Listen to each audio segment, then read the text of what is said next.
Thank you very much, Sheila. Dear Sheila, also send best regards to Caslin. Thank you to Caslin and to all the friends of the Achill Heinrich Böll Association. Lieber Botschafter David Gill, lieber René Böll, dear ladies and gentlemen, all friends of this weekend, which is a really exciting experience already now for me, and I'm very happy to be part of it and here for the second time now, after I was visiting the island and the cottage and meeting the associations together with René 2.5 years ago. And I said, I have to come back, and I'm very happy that I've been invited tonight and to talk to you on the current state of the political situation in which we are. And I think that it is the right moment to give such a keynote here in this environment, as this is obviously an interesting and a marking moment in history when we look at the political landscape. And for me, as one of the co-presidents of the Heinrich Böll Foundation, it's an honor to speak here in front of you and to be here at a place where David Gill already mentioned Heinrich Böll played such an important role, but also found so much inspiration for his work, which in the end also inspired the foundation of our Stiftung, the Heinrich Böll Foundation, and also is leading us till today when we look at how do we act in society, getting people into political education but also political activism. That's what we are founded for as one of the 6 political foundations in Germany, which is some kind of a unicorn in a global environment of political education, because after the war in Germany, political leaders, but also the Americans who tried to build up democracy in Germany, decided to create bodies for political education and also political thinking and political activism, which are independent from the governmental organizations and which don't follow a centralized thinking of education on political issues, but which follow this from a perspective of political thinking, thinking of political party families at least, or long-standing political traditions like conservatism, socialism, liberalism, or also the green political thinking, which the Heinrich Böll Foundation was built on after the German Greens were founded by Petra Kelly and other political activists, and made it into the parliaments not only in Germany but in many parts of Europe and also globally now. And looking at the current situation being here on Achill Island, it's also maybe an interesting moment, because David Gill was just referencing that this is like where Europe ends maybe, but for the history of modern Europe, of the European Union at least, we were always looking beyond that towards the US and towards a transatlantic partnership, which in these times look completely different than all the decades before. Also when political actors like Petra Kelly were in party politics or in parliaments, or were thinkers and literates like Heinrich Böll were active, that was a complete different time. Nonetheless, of course, many of these struggles are the same today. And when we look at Petra Kelly and Heinrich Böll, for example, already back then, they were looking at the individuals in the struggle for political impact on all sides of the geopolitical landscape. Heinrich Böll was fighting also as a president of PEN for the rights of journalists and writers, not only in the communist bloc, where he was fighting very hard for liberation of imprisoned writers, for example, but he was also doing the same in America. And he did that with the understanding that it is a struggle of individuals and societies all around the globe. It's a global question. And I think that's also an interesting scheme which you put to this weekend when you look at the global fight for peace and also nature and ecological preservation. Then these are fights and struggles which are global in the same way today. But looking at the current political landscape, as I mentioned, in a time where so much changes dramatically what we were used to over decades, we have to look from different perspectives also, from new perspectives. And one is to maybe not turn our backs to America, but turn towards Europe more when we stand here, for example, in Achill, but also in other parts of Europe. When we look towards who are our partners today, then this is the time where we have a historical responsibility also to look for preserving, for example, what Europe foundations are about. That the values of Europe, which were arising from historical experiences over a long history of wars and conflict on this continent, the values which also were brought forward in many struggles afterwards and still are struggling issues. When we look at various places in Europe, there is a struggle for political values, for fundamental values of what Europe's meant to be. But also, when we look into a global situation in which, for example, not only a US administration is turning its back to partners like to Europe, but also to values as European values, but also is turning its back to a rules-based international order, an institutionalized international community, which is so important when we are talking about preserving peace, for example. And it is obvious that this is a moment where we also need to remember that it always needs someone who's standing for these institutions. And for the moment, obviously, the need for Europe to stand for the rules-based order and the international institutions is a very important moment. A moment in time in which we can say, if we don't stand up for these institutions to be safeguarded and to be followed closely when we look at conflicts, as Kathleen mentioned, when we look at the lives of individuals in conflicts, we need to stand for these institutions working on these issues and trying to safeguard the values all across the globe. Then Europe needs to stand for that now and needs to stand up for that. But we also see a time, and I think that's important to see, in which there is a weakness of institutions to do that. And there is a weakness also of democracies to deliver for answers for these challenges right now. And this comes because there's a lot of people who didn't see democracies delivering for their challenges in life for the last 1-2 decades. We realize that now, and we understand that democracies need to also deliver for the people, to improve their life conditions, to make sure that they have what they need to also get along with huge changes, with transitions. If you look at the ecological challenges like climate change and the change for industries to adjust to these new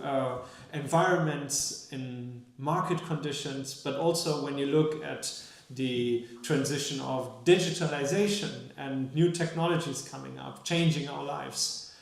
where we live in new public spaces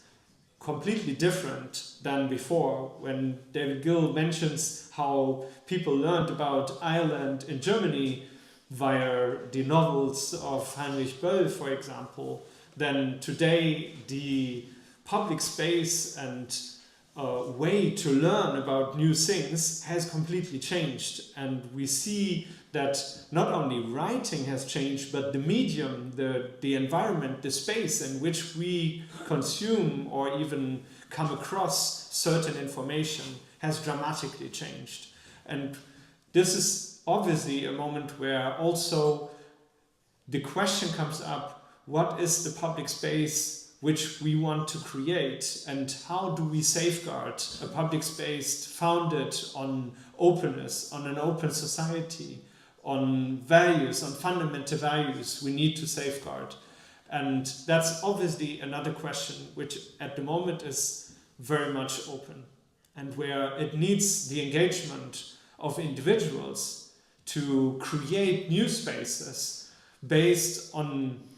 values of equality, of fairness, of openness, and maybe also addressing the fact that the digital environment which we see right now, based on platforms created on advertisement, on algorithms following certain principles only set forward by certain companies, is something we need to change and adjust to our values in order to create a public space in which we can freely communicate and exchange information and perspectives. And that seems to be a time in which it becomes important to have individuals standing up for their interests more than before. As I mentioned, institutions and democratic institutions, also politicians, struggle to get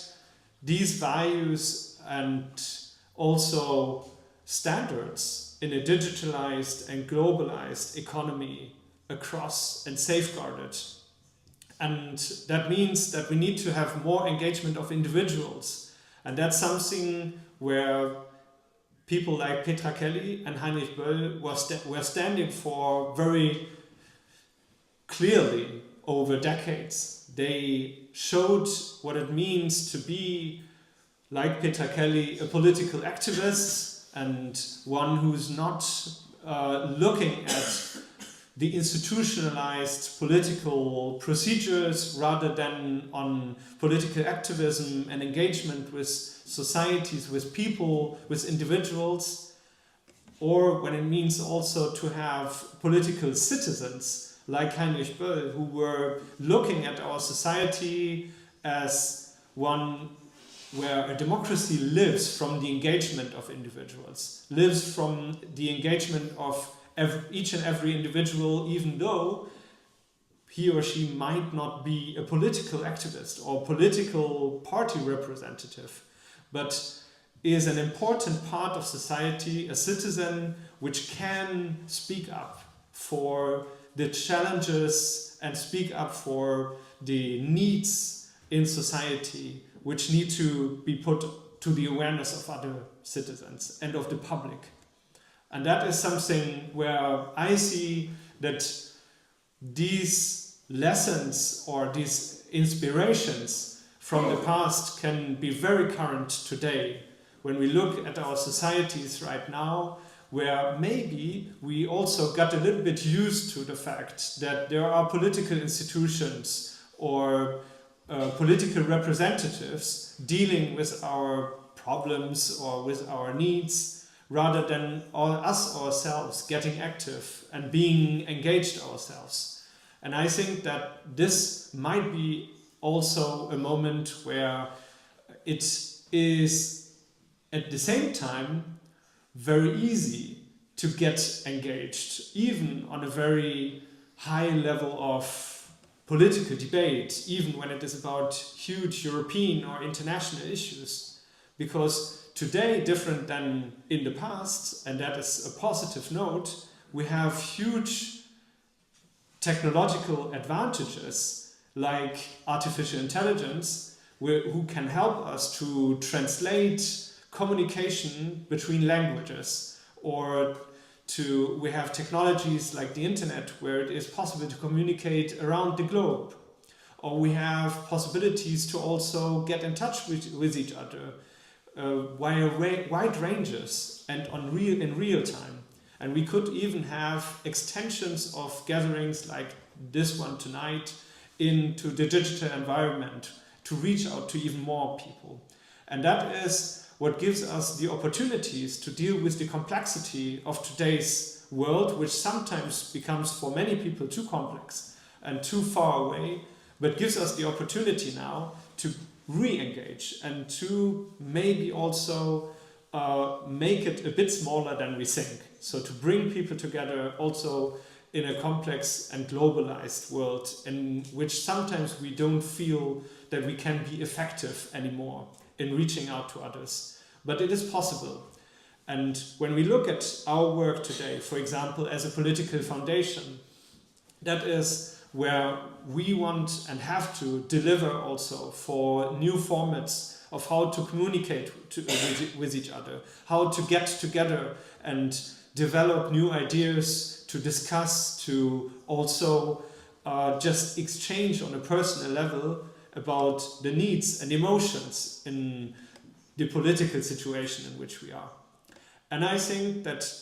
when looking at the recent years, emotions is something which came too short in the discussions we had. Very often in these moments of crises, one crisis after the other, in a crisis mode, we were discussing things very pragmatically or very much on substantial questions of political decisions rather than on what does it do with us, how do we feel with it.